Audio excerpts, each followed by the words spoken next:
సంబంధం ఉంది.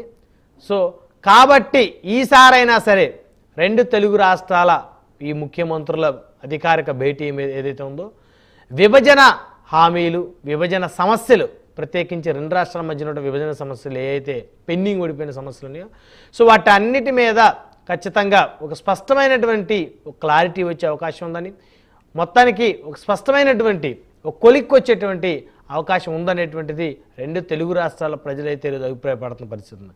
గతంలో చూస్తే రాష్ట్ర విభజన తర్వాత అటు నవ్యాంధ్రప్రదేశ్ తొలి ముఖ్యమంత్రిగా నారా చంద్రబాబు నాయుడు, అదేవిధంగా తెలంగాణ తొలి ముఖ్యమంత్రిగా కేసీఆర్. సో వారిద్దరి మధ్య కూడా అంటే ఈ స్థాయి అనుబంధం లేకపోయినప్పటికీ కూడా మరి గతంలో కేసీఆర్ చంద్రబాబు నాయుడు నాయకత్వంలో పనిచేసిన పరిస్థితి.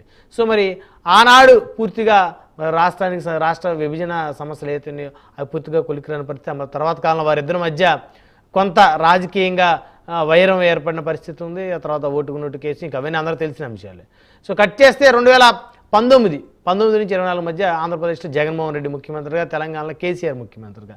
సో వారిద్దరికీ అంటే గతంలో వారి మధ్య ఎలాంటి పరిచయం, ఎలాంటి స్నేహం లేకపోయినప్పటికీ కూడా ఇటు చంద్రబాబు నాయుడు గారి మీద ఉన్న కోపంతో కేసీఆర్ జగన్మోహన్ రెడ్డి గారిని ఎంకరేజ్ చేయడం మొదలుపెట్టిన పరిస్థితి ఉంది. ఆయనకు అన్ని విధాలుగా అండదండలే అందించినటువంటి పరిస్థితి ఉంది.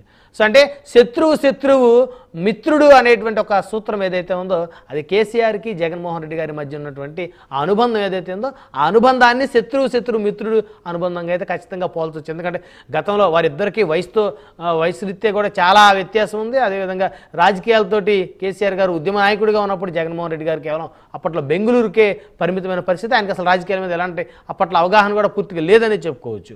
సో మొత్తానికి చూస్తే మరి ఇప్పుడు ఈ తెలుగు రాష్ట్రాల ముఖ్యమంత్రుల భేటీ ఏదైతే ఉందో ఖచ్చితంగా ఒక మంచి వాతావరణంలో జరిగేటువంటి అవకాశం ఉంది. హెల్దీ డిస్కషన్ కూడా జరిగేటువంటి అవకాశం అయితే స్పష్టంగా కనపడతా ఉంది. మొత్తానికి రెండు రాష్ట్రాలకి పెండింగ్ పడిపోయినటువంటి ఏదైతే సమస్యలు ఉన్నాయో అవన్నీ కూడా మరి ఈ ఒక రోజులో పరిష్కరించకపోయినప్పటికీ కూడా ఖచ్చితంగా ఆ సమస్యల పరిష్కరణకి రెండు రాష్ట్రాల ముఖ్యమంత్రులు కృషి చేసేటువంటి అవకాశం ఖచ్చితంగా ఉంటుందనేటువంటిది అయితే ఈరోజు తెలుగు రాష్ట్ర ప్రజలంతా కూడా ఎంతో ఆసక్తితో, ఎంతో ఉత్కంఠతో ఎదురు చూస్తున్నటువంటి తరుణంగా ఈరోజైతే చెప్పుకోవచ్చు. సో ఈ అంశాలన్నీ చర్చిద్దాం. ఇదే వాళ్ళ హాట్ టాపిక్లో మనతో పాల్గొనడం కోసం శ్యాంప్రసాద్ రెడ్డి గారు, తెలంగాణ కాంగ్రెస్ పార్టీ నాయకులు మనతోటి జుమ్కలు అందుబాటులో ఉన్నారు. అదేవిధంగా శ్రీనివాస్ చౌదరి గారు, తెలుగుదేశం పార్టీ నాయకులు మనతోటి జుమ్కలు అందుబాటులో ఉన్నారు. అదేవిధంగా బాబు పాలూరు గారు, జనసేన పార్టీ నాయకులు మనతో జుమ్కలు అందుబాటులో ఉన్నారు. రైట్, ముందుగా శ్రీనివాస్ చౌదరి గారితో మాట్లాడదాం. తెలుగుదేశం పార్టీ సీనియర్ నాయకులు శ్రీనివాస్ చౌదరి గారు, గుడ్ మార్నింగ్ అండి. ఒకసారి మీట్లో ఉన్నారు, అన్మ్యూట్ చేయండి సార్.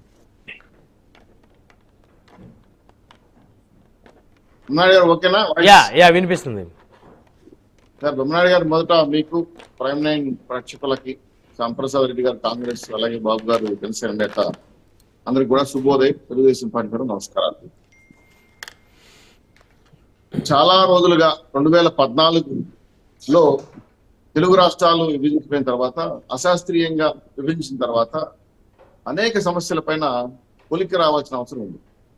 అయితే గత ప్రభుత్వాలు సమావేశాలు అయ్యాయి, బిర్యానీలు తిన్నారు, అల్లాబల్లా చేసుకున్నారు, నీకెంత నాకెంత అని పంచుకున్నారు. కానీ రాష్ట్ర ప్రయోజనాలన్నీ కూడా వ్యాపార ప్రయోజనాలుగా మార్చారు. మేము మొదటి నుంచి ఆంధ్ర రాష్ట్రానికి నిర్ణయం జరిగింది. తెలుగు రాష్ట్రాల్లో ఇద్దరు తెలుగు వాళ్ళు అన్నదమ్ములుగా విడిపోయాం, కానీ సమన్యాయం జరగలేదు. దీనిపైన పెద్దన్న పాత్ర పోషించాల్సిన బాధ్యత బీజేపీ ఉందని చెప్పి ఎన్నోసార్లు విన్నవించకున్నా కూడా కక్ష సాధింపు చర్యల్లో భాగంగా గత ముఖ్యమంత్రి మా రాష్ట్రానికి ఉన్నటువంటి వ్యక్తి తిలోదకాలు ఇచ్చాడు. మొత్తం విభజన అంశాలన్నీ కూడా పక్కన పెట్టి, ఎటువంటి సంప్రదింపులు లేకుండా, న్యాయవాదుల విషయాలు కూడా పరిశీలించకుండా పక్క రాష్ట్రానికి ఆస్తులు వచ్చేసాడు. ఇది ఒక రకంగా తెలుగు ప్రజలుగా బాధ కలిగించిన, మారిన పరిస్థితులకు అనుగుణంగా ఈయన చేసిన అన్యాయాల దృష్ట్యా నా ఇంటికి కూడా పేకలేవని చెప్పిన మా జగన్మోహన్ రెడ్డి గారికి 11 ఎన్నికలు పెట్టి వీళ్ళంత పీక్ పక్కన కూర్చొని. సో దాని పరిణామం అంతా కూడా ఆయన అనిపించాడు.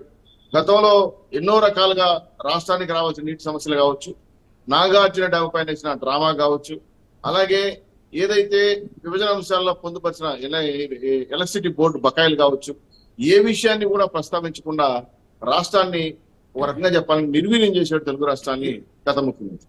అయితే ఈ రోజు మంచి పరిణామాలు, రేవంత్ రెడ్డి గారు అక్కడ రావడం, ఇక్కడ బాబు గారు మళ్ళీ ముఖ్యమంత్రి కావడం, కేంద్ర సహకారం కూడా ఉండడం వల్ల ఈరోజు మళ్ళీ పూర్వ వైభవం రెండు రాష్ట్రాలు రావాలి, రెండు రాష్ట్రాలు బాగుండాలి, అక్కడ వాళ్ళు బాగుండాలి, ఇక్కడ బాగుండాలి అన్నదమ్ముల్లాగా అనేసి ఈరోజు దాదాపు 142 కార్పొరేషన్లో షెడ్యూల్ 9 ప్రకారం అయితే ఇంచుమించు 23 సంస్థలు, షెడ్యూల్ 10 ప్రకారం 30 సంస్థలు విభజించాల్సిన అవసరం ఉంది. ఈ పీఠముడు తీసుకోవాల్సిన ఇది కాకుండా 12,940 కోట్లు ఏపీ తెలంగాణ బకాయి ఉండడం, 6,756 కోట్లు మనకు వాళ్ళు బకాయి ఉండడం, విద్యుత్ బకాయిలని కూడా చేయాలి.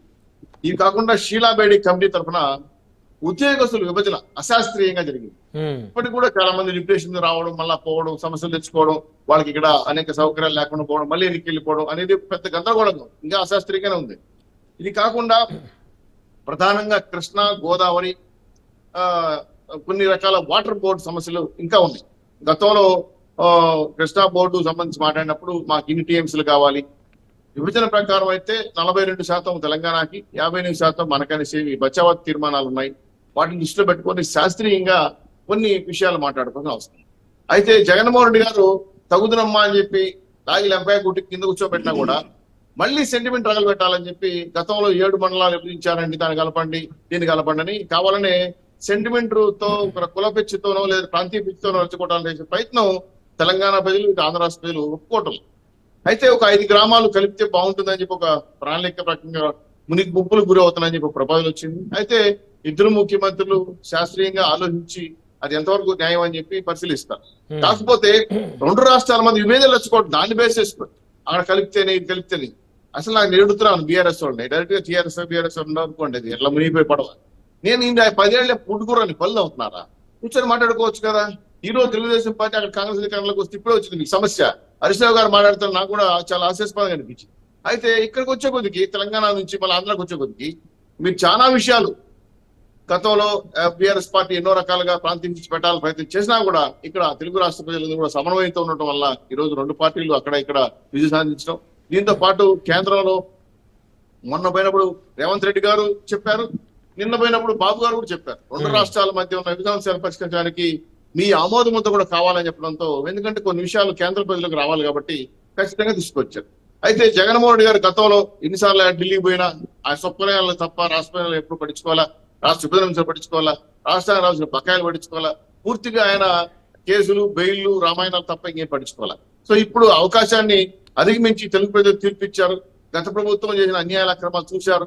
ఇవన్నీ కూడా మాట్లాడుకొని ఇంకా ప్రజల పరంగా ఎన్ని రకాలుగా ఏ సమస్యలు ఉన్నాయి డిస్కస్ చేసుకొని పూర్తిగా ఆర్థిక స్వేచ్ఛ కోసం, రాష్ట్ర విభజనలు శాస్త్రీయంగా రావడం కోసం, భవిష్యత్తులో ఎటువంటి వివాదాలు రాకుండా రెండు తెలుగు రాష్ట్రాల అందరూ కలిసి కోసం పునాది వేస్తున్నారు. అయితే ఈ రోజు జరిగే చర్చల్లో పూర్తిగా 100% ఫలితాలు వస్తాయంటే సాధ్యం కాదు. ఎందుకంటే ఇంకా 1-2 సిట్టింగ్లు కూర్చోవాలి, శాస్త్రీయ అధ్యయనం చేయాల్సిన అవసరం ఉంది. అలాగే కొన్ని రకాల విభజన సంబంధించి ఇప్పుడు కూడా లేక్ గెస్ట్ హౌస్ ఆంధ్రప్రదేశ్లో ఉంది, హెరిటేజ్ గెస్ట్ హౌస్ ఆంధ్రప్రదేశ్లో ఉంది, ఇంకొన్ని సంస్థలు వాళ్ళ పరిధిలో ఉన్నాయి. జగన్మోహన్ రెడ్డి మా తెక్కలోడు ఎవరు ఇచ్చాడో తెలియదు. ఇవన్నీ కూడా చూడాల్సిన అవసరం ఉంది. కాబట్టి ఈ వివరాలన్నీ లోపలికి వెళ్ళి పరిశీలించాలంటే కొంత మేధావులు అన్ని కూడా కూర్చోవాల్సి ఉంది. దానికే రేవంత్ రెడ్డి గారు, బాబు గారు బయటకు వచ్చారు. ప్రతిసారి సీఎంలు కూర్చోవాల్సిన సాధ్యం కాదు కాబట్టి మంత్రివర్గ ఉపసంఘం వాళ్ళు కానీ, ఆ పక్క నుంచి మంత్రివర్గ ఉపసంఘం కానీ కొంతమంది అధికారులు, సీనియర్ అధికారులు కూర్చోబెట్టుకొని అప్పాస్ అంటే ఆ పోలీస్ సంబంధించిన భవనాలు కూడా కొన్ని ఉన్నాయి కాబట్టి వాళ్ళ పరిధిలో కూడా సీనియర్ పోలీస్ ఆఫీసర్లు పిలిచి పరిష్కారం పైన ఇబ్బంది లేకుండా చూడడం కోసం శాస్త్రీయంగా ఒక అంచనాకు వచ్చారు. సో ప్రతిసారి ముఖ్యమంత్రులు కూర్చోకుండా ఉపసంఘం కూర్చోవడం వల్ల భిన్న సమస్యలు పరిష్కారం అవుతాయి. రెండు తెలుగు రాష్ట్రాల మధ్య స్నేహపూర్వమైన వాతావరణం డెవలప్ అవుతుంది. అదేవిధంగా నీటి సమస్యల పైన చాలా అనేక అంశాలు శ్రీశైలం డ్యామ్ విషయం పైన కూడా ఉంది, కృష్ణా నది బోర్డు పైన కూడా గొడవలు ఉన్నాయి. సో ఇవన్నీ కోర్టు కూడా లేదు గతం. ఈ కోర్టు విషయాలు కూడా తీసి మళ్ళీ రెండు రాష్ట్రాల మధ్య సూచ్య ప్రాధాన్యం తీసుకురావాలని బాధ్యత ఈరోజు ముఖ్యమంత్రి పైన ఉంది. దాంతో సీనియర్ నాయకుడిగా బాబు గారే చొరవ తీసుకుని లెటర్ రాయడంతో వెంటనే రేవంత్ రెడ్డి స్పందించడం ఒక మంచి పరిణామం. ఇది ఇలాంటి వాతావరణం ఉంటేనే పక్క రాష్ట్రాలతో మనం స్నేహపూర్వమైన వాతావరణం తీసుకొస్తాం, తెలుగు రాష్ట్రాలకు వివాదాలు రాకుండా వస్తాయి. ఇది జగన్మోహన్ రెడ్డికి చేతగాక, చేయలేక, చావలేక దశకిలు పడ్డాడు. చాలా మంది మేధావులు చెప్పారు, అయ్యా పక్క రాష్ట్రమే కాదు నీటి సమస్య పరిష్కరించాలని చెప్పి లాస్ట్ లో ఎన్నికల కూడా డ్రామాలు వేసాడు. అవన్నీ కూడా ప్రజలు చూశారు కాబట్టి ఇంకా ఆయన గురించి మాట్లాడడం, పులివెందుల ఎమ్మెల్యే గురించి మాట్లాడడం, ఆయన పులిసం అని చెప్పి ఇప్పుడు పిల్లయ్యాడు. రాష్ట్రంలో ఎటువంటి పరిస్థితులు తీసుకొచ్చాడో, ఆయన తీసుకొచ్చి ఏ విధంగా మొల కూర్చోబెట్టారు, ఫలితాలు అనుభవిస్తున్నారు. అయినా సరే చింత తెచ్చిన పులుపు చావాలన్నట్టు ఈ రోజు అనేక రకాల అంశాలు బయటకు వచ్చి మాట్లాడడం, యుద్ధం ప్రకటిస్తున్నాం, మాకు సమస్య పరిష్కారం కాలేదు, ప్రత్యేక హోదా రాలేదు, ఏవో మాట్లాడుతున్నాడు. సో చిప్పు దొప్పింది, ఏమో డౌట్ వచ్చింది మాకు, ఎందుకంటే 11కు వచ్చింది కదా, 11వ నందు స్వామి అయ్యాడు, హిమాలయాలకు పోతాను అంటున్నాడు. అదేవిధంగా నాకు ఇంకా అవసరం లేదు, 5 ఏళ్ళు కళ్ళు మూసుకోండి, 5 ఏళ్ళ తర్వాత మనే అధికారంలోకి వస్తామని చెప్పి పార్టీ నాయకులకి చాగంటి కోమేశ్వరరావు గారు ఉపవాసాలు చెప్తున్నాడు. సో ఇవన్నీ చూస్తుంటే జగన్మోహన్ రెడ్డి గారికి మధ్యస్థిమితం దాటిందో అర్థం కాలేదు. కాబట్టి ఆయన పరిస్థితులు ఆయనకు ఉన్నాయి. ఇంకో అనుమానాలు కూడా ఉన్నాయి. ఆయన ఉంటాడో, వేరే పార్టీకి వెళ్ళిపోతాడు, ఆయన పార్టీ ఏమైనా వెళ్ళిపోతారో, ఇంకో చోటుకి వెళ్తారు, అనేక అంశాలపై. ఇప్పుడు మీ ద్వారా ఒక ప్రశ్న కూడా అలుచుకున్నా. ఆయన ప్రతిపక్ష హోదా కావాలని అడిగాడు. ప్రతిపక్ష హోదా కావాలంటే శాస్త్రీయంగా ఉంటుంది కదా, లెజిస్లేటివ్ పార్టీ నాయకులు ఎన్నుకోవాలి కదా. అసలు వైఎస్ఆర్సీపీ ఎమ్మెల్యేలు లెజిస్లేటివ్ పార్టీ నాయకుడిగా ఎన్నుకున్నారా? ఆ లెటర్ ఉందా? స్పీకర్ ఇచ్చారా? అనేక సంబంధాలు ఉన్నాయి, అనుమానాలు ఉన్నాయి. సో వీటిలో ఆ ఎమ్మెల్యేలు పక్క రాష్ట్రానికి ఇంకో వేరే పార్టీకి వెళ్ళిపోతారా, ఈయన పార్టీ మొన్న ఉండేవాళ్ళు ఉండని పోయేవాళ్ళు పోనీ అన్నారులేండి. ఇది మంచి స్లోగన్ కూడా. ఎందుకంటే ఆయన డిక్టేటర్షిప్ కి, ఆయన నేతృత్వానికి, ఆయన అమాయకత్వానికి ఈ ప్రపంచంలో రాజకీయాలు పనికిరాని వ్యక్తి ఎవరైనా ఉండంటే జగన్మోహన్ రెడ్డి గారు. అది రాజకీయాలకు పనికిరాని వ్యక్తి ఆయన. ఎందుకంటే అటువంటి దుర్మార్గమైన సంస్కృతి ఆంధ్ర రాష్ట్రం చూసాం కాబట్టి.